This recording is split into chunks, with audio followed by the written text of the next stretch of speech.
This episode of WDW Today is being sponsored by touringplans.com. And, there's no better tool out there to help plan your next trip to Walt Disney World in terms of figuring out your crowds and which park to go to and how to tackle each park. Touringplans.com has comprehensive information on helping plan your next trip to Walt Disney World. Check them out online at www.touringplans.com.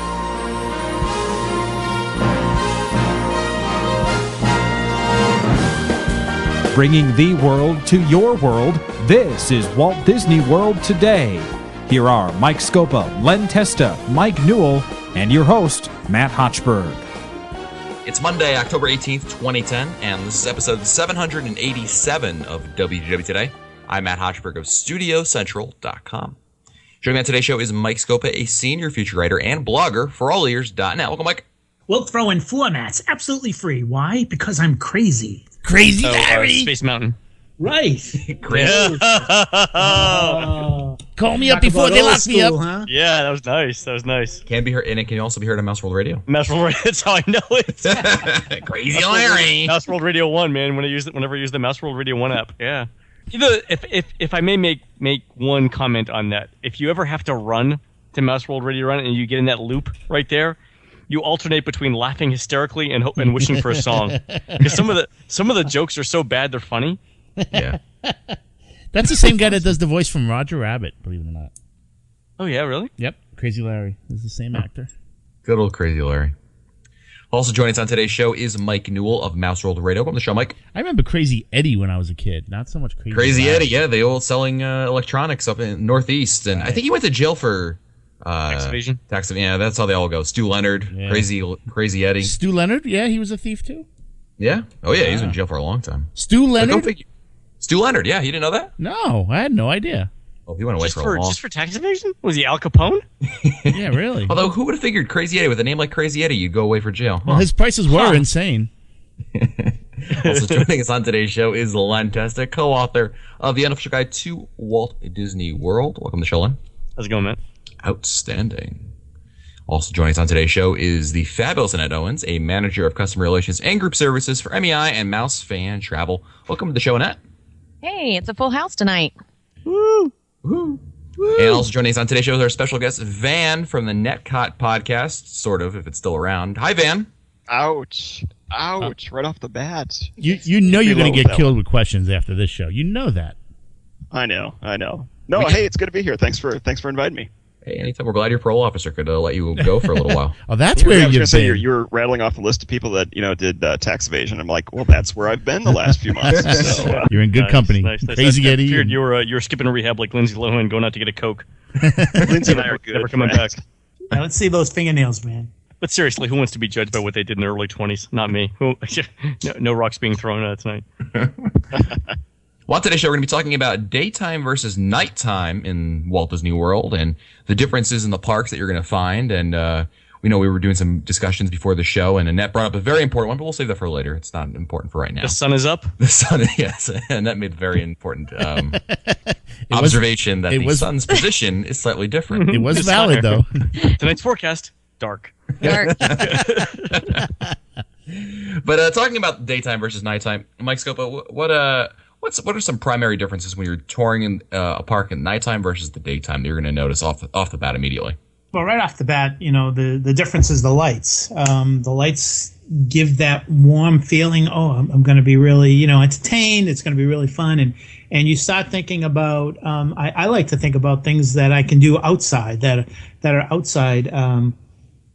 That are outside attractions, like for instance in the Magic Kingdom. I think it's really cool to do the Jungle Cruise at night. Do it during the day, you do it at night. I think Big Thunder at night is pretty cool. We all know that. Everest is really cool at night. So I look forward to doing outside attractions at night that have a different take on them. Like even the Tower of Terror, when you come out just before they hit the drop and you see the park at night, I think that's pretty cool. You don't get to see that all the time. So I think that people should take advantage of the outdoor attractions at night. Absolutely. I mean, the parks are so much different there. And any attraction that has an outside element, like you mentioned, it could be even small and subtle, like Tower of Terror, or it could be really big difference, like Jungle Cruise. And you're going to notice a huge difference there in terms of the experience. And, I think there are definitely some attractions, and I think we've talked about some previous shows, but there are definitely attractions that are some arguably better at nighttime than they are in the daytime because of the difference that you're going to have there in terms of ambiance.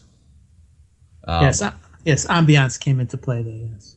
Yeah, I mean, what's an attraction you guys would recommend for, Annette, is there an attraction that comes to mind that you like for the nighttime more so than the daytime? Well, Thunder Mountain's very first one I think of, actually, because I just don't like doing it during the day anymore. Oh, yeah?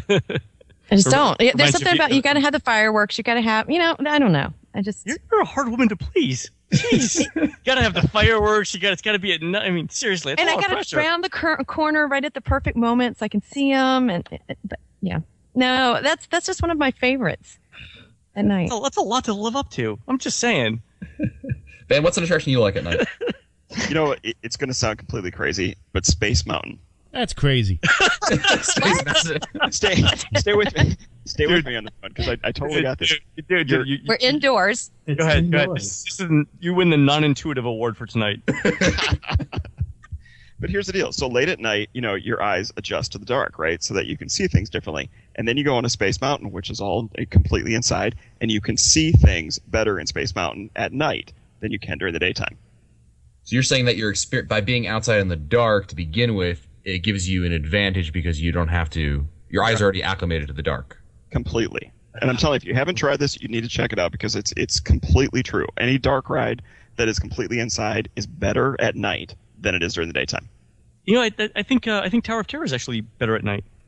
Yep, absolutely. That's a good point. Oh, when you started this, I thought you were going crack, but this isn't. Well, it's interesting you mentioned Tower of Terror because at nighttime, when you enter the drop shaft, you don't have the light coming from the outside. That totally makes sense. Yeah, right. No, that does make sense. I don't like that. Noel, what's the attraction you like at night? I always loved the Tomorrowland in general at night, but the TTA is my favorite at night. Yeah. I thought he was going to say the Muppets. No. Yeah, there's something about flying around Tomorrowland with all the neon, all the different colors. It's really, really pretty at night, and the best way to see Tomorrowland in one shot is on the TTA. So to me, that's the best. The People Mover. The People Mover. Yeah, of Anaheim. The one thing you were talking about, Mike, about Tomorrowland, and I think also the lands are really different all over the parks at night in terms of the decorations, and that's something that Walt was famous for saying, that he always liked the.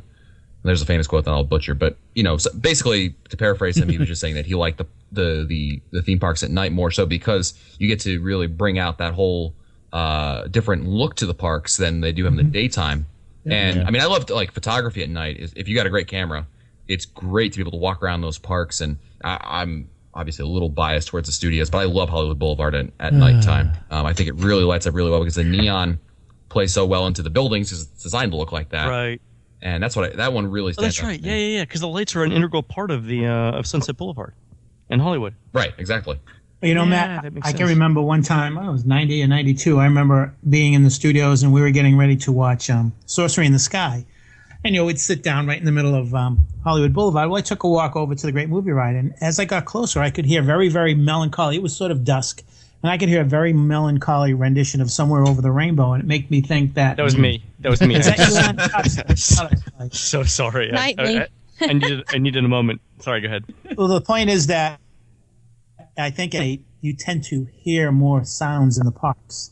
I think you can hear the music better. I think you can hear a lot of things much better at night than you do during the day. And I don't know why that is. Maybe it's because you're trying more because it's dark and you're trying to see things. Maybe it's more difficult to see things. But that's another thing I notice at night, that I can hear the background music. I can hear a lot more things at night that I would not hear during the day. That's a great point. It's because your ears have adapted to the dark. Really are kind of. No, he's probably right. He was right at the first thing. Come on, man. You gotta get. Look, he's on a roll. Well, I'm just going to jump out there and say, it's a great time to maybe use the clubs and let your kids go into one of the clubs and just, a date night in the park. The romance factor is there as well.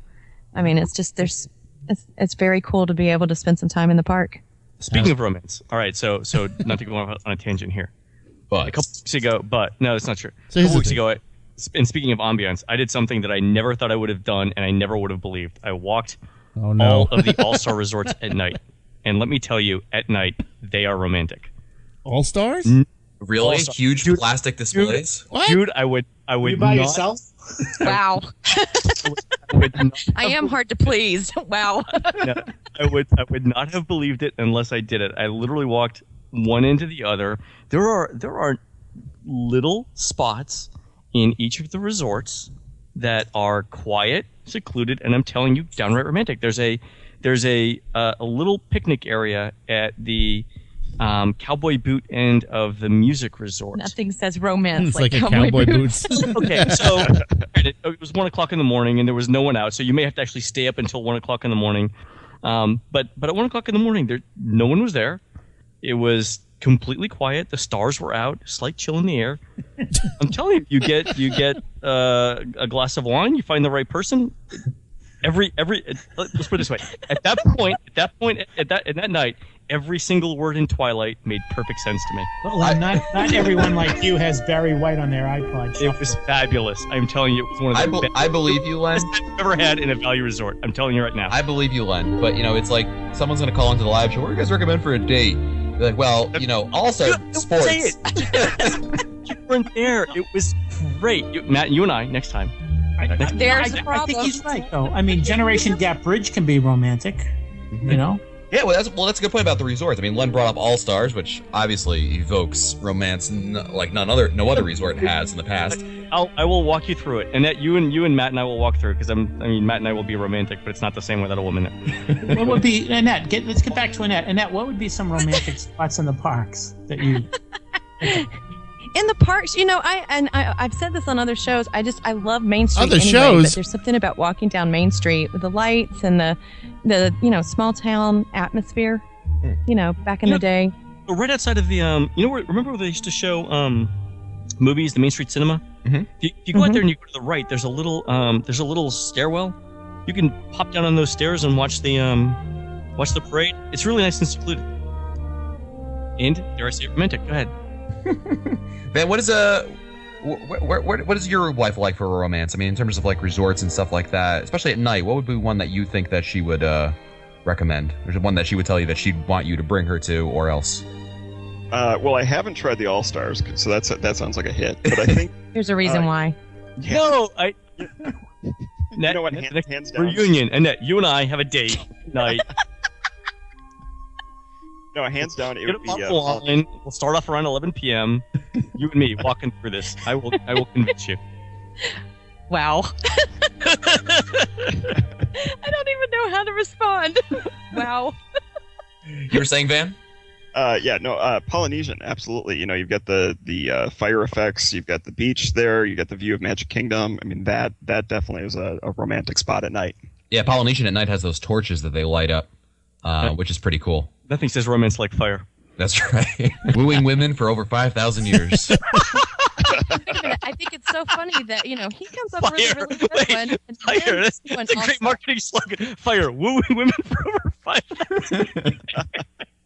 I'd say roasting them. No, I said romantic. That was it. Wooing. You said wooing. Wooing. The alliteration. Wooing women. That's hysterical. Oh, this is going to be a classic podcast. Tough of that tester. He's a woman wooer. It sounds like Elmer Fudd trying to talk. Be very quiet. I'm wooing women. So, Scott, what's another difference between nighttime and daytime when you're going to Walt Disney World that you would want to bring up in terms of comparing the two? Well, the fireworks look much better at night. And I've seen daytime fireworks, Surprise in the Skies, and what's that? Splashtacular? And Yeah, it's just not the same. just not the same.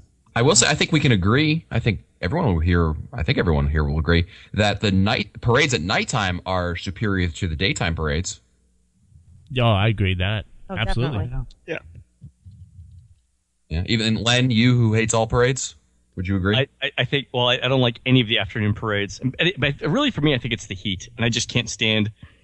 I can't stand being in the heat. I mean, until you showed me that one sort of shaded area for Block Party Bash, I never would have stood for it. Right. It's Well, good that there's you a bring good it. point for going at night. Yeah. Well, it's good that you bring that up. I was going to mention Annette, as the resident and token female of the show, I'm sure you're well aware that, like you go like this time of year, it's very warm in the daytime, but at nighttime it can cool down very quickly. Right. And, to the point where I know, my wife was always, she brings a sweater with her. And I said, why are you bringing a sweater? It's going to be like, 85 today. But at nighttime, it's, in the fall and in the spring as well, and obviously also in the wintertime, the evenings can be very cool despite the daytimes being, pretty warm. Right. And that's a little chill in the air. I'm telling you, it adds to the romance factor. I'm telling you, little hugging, little hand holding, you got to stay warm. But it's also, I've got to say, at night, it cools off a little bit. You also don't have as many strollers. You don't have as many smaller children as the night progresses. And I know we're talking about because you lose them along the way. Well, it's dark. Didn't we start off at 5? What the hell? But I think the other thing, let's back it back into, like, say, July. How great is that to be able to go in the parks at night and be 2, 3 in the morning? Mm-hmm. Lot fewer kids. Well, except for the night Scopa went for at 3 a.m. and it was still pretty busy. They all knew Scopa was there. It's Mike Scopa. Heliopolis was there. It was really. Who? It was really different, really nice. Heliopolis and doesn't ring a bell.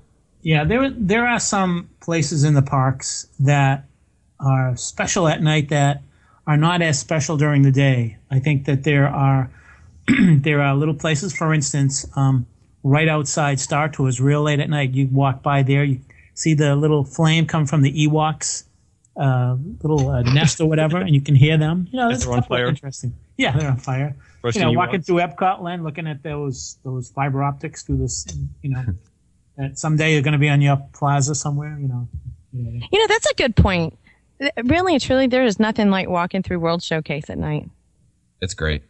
Yeah, it's awesome. true. That is the best. Let me ask Van, as the father of a young child, does your son, the Net-Tot, prefer daytime or nighttime touring? You think? That's a good question. I think. What's it easier for you, at least? Yeah, well, it's definitely easier for me if it's daytime, because if it's nighttime, it's his bedtime. But I think he prefers nighttime just because he doesn't get to be out all that often in the nighttime, so the lights and everything are cool. But yeah, it's some of the stuff like back in Epcot, the little sidewalks and stuff where they've got the lights coming out of the bottom of them. I mean, he can sit there for hours stomping on that thing. It's really, really cool. And in the daytime, he just doesn't pay attention to it. Now, that is a really cool effect. I'm glad you brought that up, Van. Newell, you like those lights in Epcot. Do you want to inform our listeners who are unaware what we're talking about, those lights in Future World? Yeah, they drilled like holes into the ground, and they added these fiber optic lights into those holes, and they do swirls, and they change colors. It's a really cool effect, especially at night. You can see them during the day, too, but at night when it's really dark, it's the best time to see them. Absolutely. Great time. Any other differences between daytime and nighttime? Anyone want to throw in there? I got one I don't like at nighttime, and that's the monorail. Really? Why don't you like the monorail at night? I think it's too dark, and I mean it's neat once or twice to kind of see the lights and stuff like that, but it's one of those things that I prefer so much more during the daytime because you can see so much farther, and you're kind of up a couple of stories or whatever. And I don't know why I don't dig the monorail at night. I could kind of see that in a weird way. Is there an attraction that you guys can think of that isn't as good in nighttime as it is in the daytime? Is there anything in the Animal Kingdom that's not as good at night? The walking trails are closed by darkness, aren't they? So you can't. Is there anything that's open that's not as good? I don't know. Good question. I don't know. Are there any attractions at all? I mean, can anyone think of one that would say? None of us are there that late, so Yeah, that's true. We're all gone by 11 o'clock, Lynn, so I don't know. But in this case, dark would be like afternoon. When the sun is slightly past its apogee, right? But really, if you ever have a chance to do Everest at night, incredible. Yeah. Can you see that? Yeah. Can you see the stuff in the distance as well? I mean, is it lighted? Well, you can see out and about. You can see the lights in the resorts, and you can see the different parks. But the best is because, this goes back to what Van was talking about. Because it's dark, when you go in, you can see a lot more when you're inside the mountain, inside Everest itself. So you can see everything much better because you're not having to adjust. And maybe you're not so crazy after all.